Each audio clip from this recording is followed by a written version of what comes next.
ভাই একটা কেক দেন তো। হ্যাঁ, কেক দিতাম।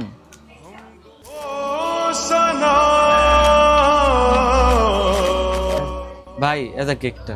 আচ্ছা ঠিক আছে। আরে যে কেকটা দিছি এই কেকটার তো মেয়াদ আছিল না। ওরও থাক, বাচ্চা মানুষ খাই লাগব, কত কেক খাইছি মেয়াদ ছাড়া। ভাই একটা বেনজিন সিগারেট দেন। ভাই এই যে নেন।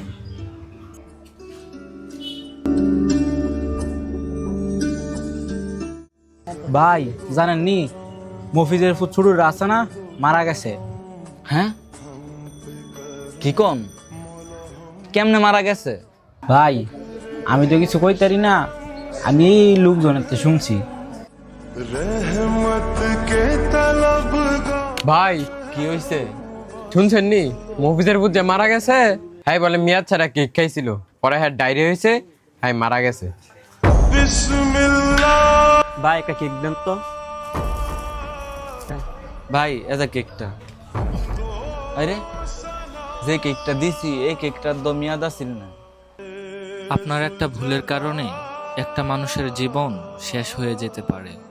অতএব আপনাদের দোকানে এমন কোনো খাবার রাখবেন না যা মেয়াদ উত্তীর্ণ হয়ে গেছে। আর ক্রেতাদের উদ্দেশ্য করে বলতে চাচ্ছি, আপনারা যখন কোনো কিছু ক্রয় করবেন তখন মেয়াদের উত্তীর্ণ তারিখ দেখে তারপর ক্রয় করুন।